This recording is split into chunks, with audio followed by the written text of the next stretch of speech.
दोस्तों नमस्कार। Daily current affairs के वीडियो में आपका स्वागत है। आज के इस वीडियो में हम लोग 5 जुलाई 2020 के करंट अफेयर्स को देखेंगे न्यूज़ में क्या कुछ सवाल आपके लिए परीक्षा उपयोगी बन सकते हैं। वीडियो शुरू करने से पहले अगर आप मेरे चैनल पर पहली बार आए हैं तो इस चैनल को सब्सक्राइब करें, साथ ही साथ बेल आइकन को प्रेस करें ताकि मेरे द्वारा बनाए गए इन उपयोगी वीडियो का नोटिफिकेशन आपके पास सबसे पहले पहुँचे। वीडियो को अंत तक देखिएगा। वीडियो के अंत में आपके लिए सवाल भी रखा गया है। चलिए देखते हैं आज के वीडियो का पहला सवाल। हाल ही में फिट है तो हिट है इंडिया कार्यक्रम की शुरुआत किसने की है? क्या खेल मंत्रालय ने, एचआरडी मंत्रालय, महिला विकास मंत्रालय या सामाजिक विकास मंत्रालय ने?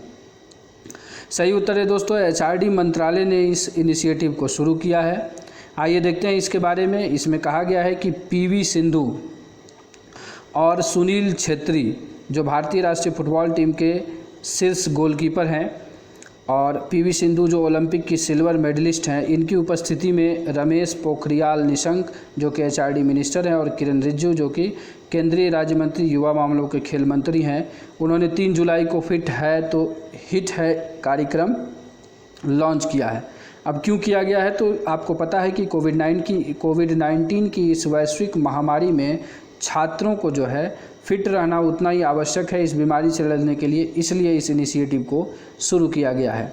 आप देख सकते हैं यहाँ पर ये हैं रमेश पोखरियाल निशंक, ये किरण रिजिजू, पीवी सिंधु और सुनील छेत्री। अब देखते हैं कि इस कार्यक्रम में होना क्या है। ये जो प्रोग्राम है, इस प्रोग्राम में क्या है, इसका उद्देश्य है स्कूली बच्चों को इस महामारी के दौरान फिट रहने के लिए प्रेरित करना। ठीक है, फिट इंडिया टॉक्स के नाम से एक टॉक सेशन भी आयोजित किया जाएगा। 14 जुलाई तक जो है 6 सत्र इसका आयोजित किया जाएगा।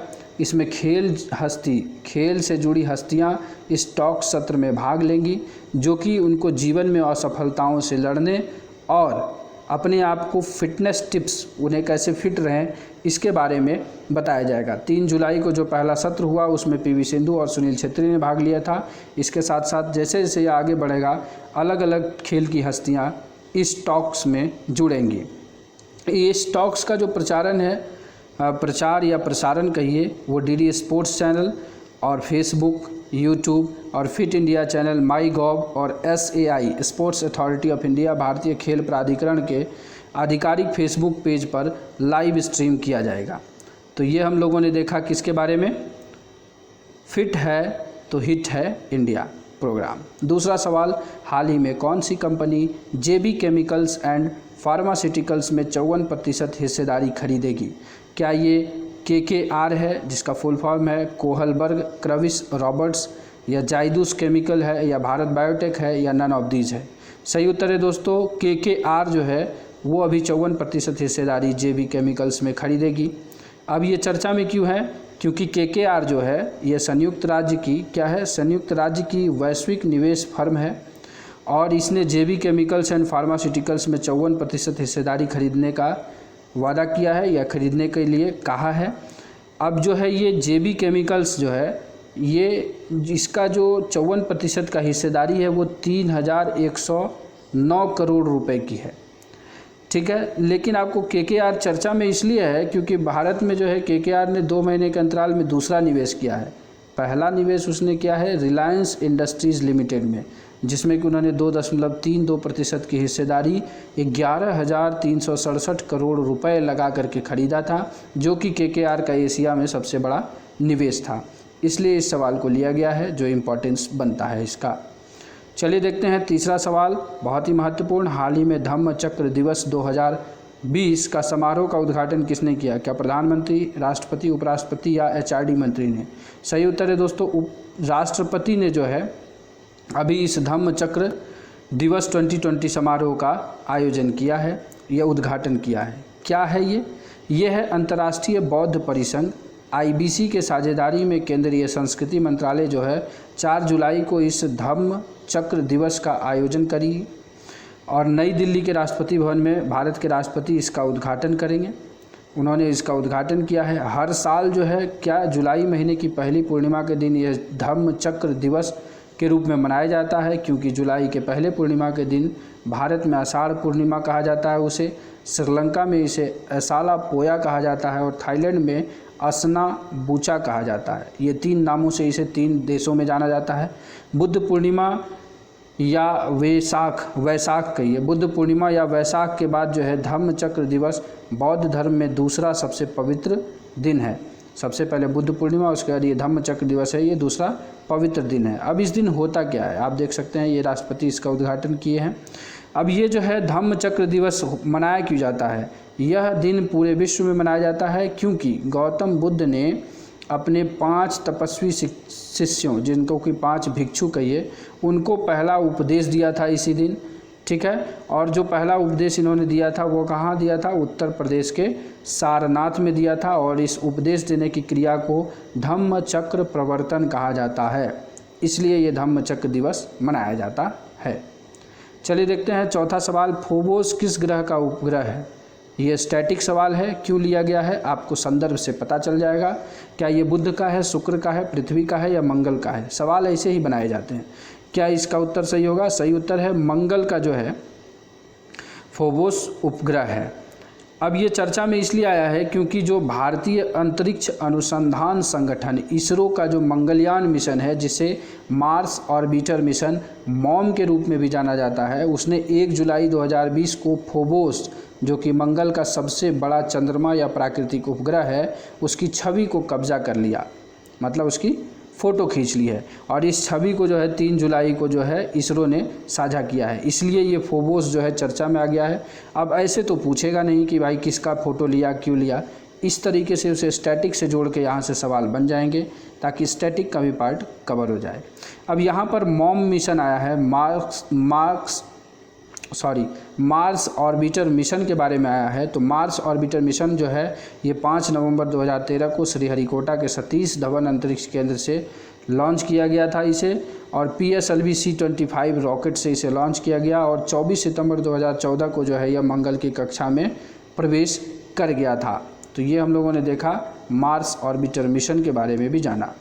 5वां सवाल, किस मंत्रालय ने टॉप्स पहल लॉन्च किया है? TOPS, टॉप्स फुल फॉर्म बताते ही आप समझ जाते हैं, इसलिए इसे टॉप्स ही रखा गया है। सवाल आपको परीक्षा में भी ऐसे ही पूछा जाएगा ताकि आपको इसका फुल फॉर्म पता हो और आप आसानी से सवाल का आंसर कर दें, और ना पता हो तो फिर गलती होने की संभावनाएं ज़्यादा हो जाती हैं। क्या है? क्या ये HRD मंत्रालय, खेल मंत्रालय, ऊर्जा मंत्रालय या उद्योग मंत्रालय? सही उत्तर है दोस्तों, ये खेल मंत्रालय की इनिशिएटिव है।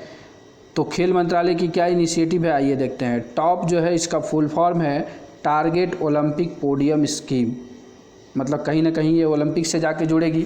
तो इसमें जो लक्ष्य रखा गया है 2024 का ओलंपिक जो पेरिस में होना है और 2028 का ओलंपिक जो कि लॉस एंजल्स में होना है, उसमें देश में युवा एथलीटों को तैयार करने के लिए केंद्रीय युवा मामले और खेल मंत्रालय जूनियर एथलीटों के लिए टॉप्स लॉन्च करेगा। मतलब ये टॉप्स फल जो है अभी ये पहले से इनिशिएटिव लॉन्च है, अभी इसे जूनियर लोगों के लिए जो है इसे लॉन्च किया गया है। तो ये हम लोगों ने देखा यहाँ। योजना का उद्देश्य यह सुनिश्चित करना होगा कि प्रयास किया जा रहा है कि भारत 2028 के ओलंपिक में कुल मिलाकर पदक में टॉप 10 में रहे। मतलब भारत को जो है ओलंपिक में पदक की तालिका में टॉप 10 में लाने के लिए जो है शीर्ष 10 में रहे, इसके लिए जो है यह कोशिश की जा रही है। तो ये हम लोगों ने देखा टॉप्स पहल के बारे में। आगे चलते हैं, छठा सवाल है, हाल ही में NLC, ठीक है, NLC ने सोलर और थर्मल पावर एसेट्स विकसित करने के लिए किसके साथ एक समझौता किया है?